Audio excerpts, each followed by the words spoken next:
Further to my series on plasma cutting, I'll just show you how to make a new stencil. I've got stencils that I made some time ago out of fiberglass, and they've become quite worn out and burned. And to film the actual plasma cutting, it was obvious that some sort of sophisticated head cam would be necessary. So this is what I've come up with. I'm calling it the Go Slow 5, simply because in the other 4 attempts it fell off.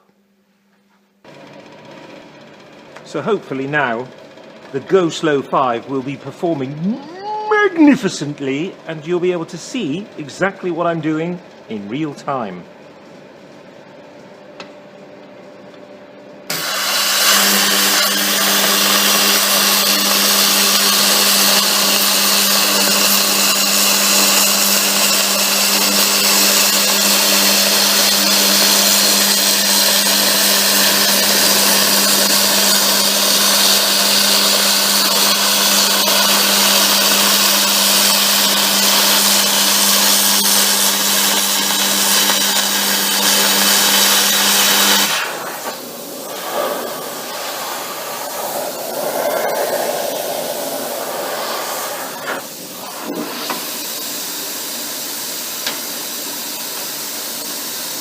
I'll move things around so I don't get the nasty stop-start spatter that you get. So you restart in the same slot, and that way you don't burn a big hole in the aluminium, which you otherwise would.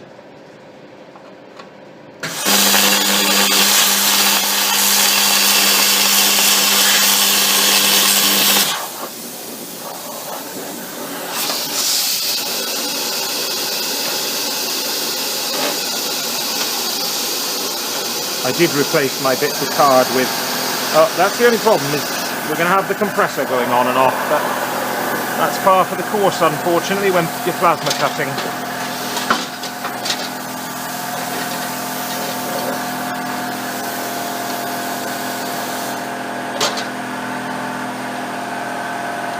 Once again, I don't know if you can actually see this, depends on how well the magnificent GoPro 5 is performing.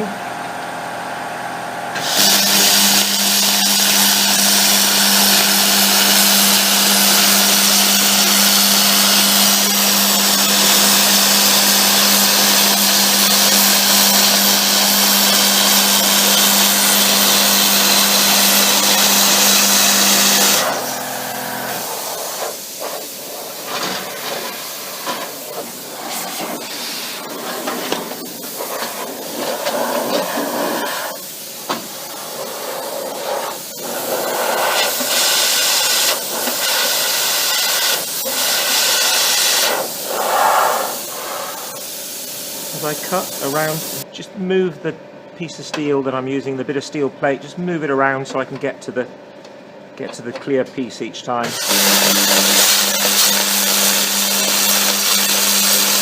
Keep the plasma gun pressed up against the stencil so that you get a nice clean line. And just keep moving things around.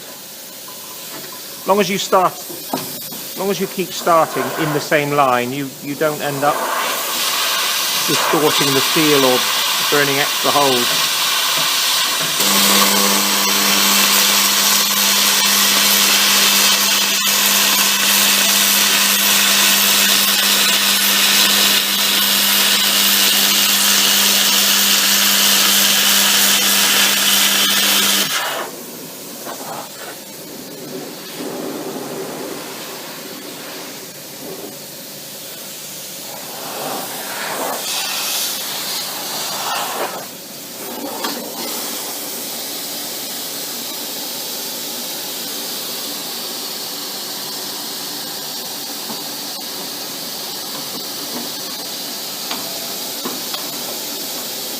I'm leaving it clamped at one end on the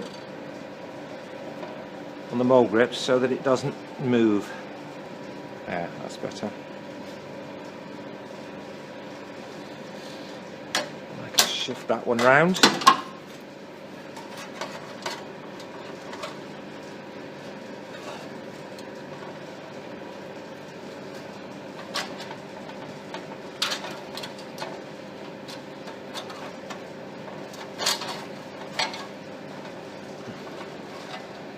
What's causing the bother is the bit I've cut is back in the hole.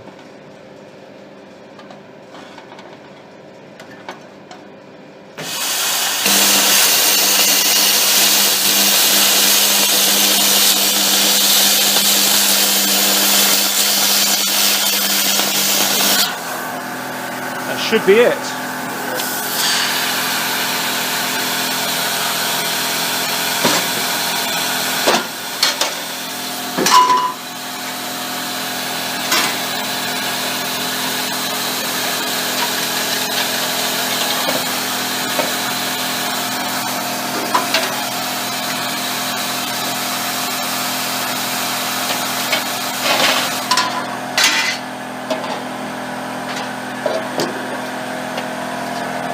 There you go.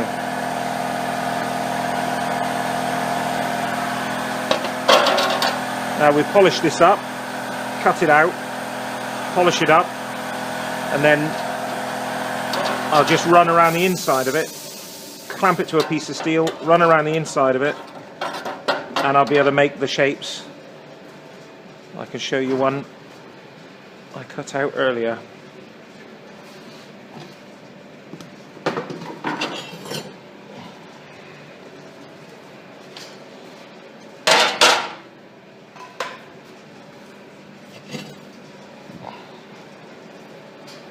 There you go.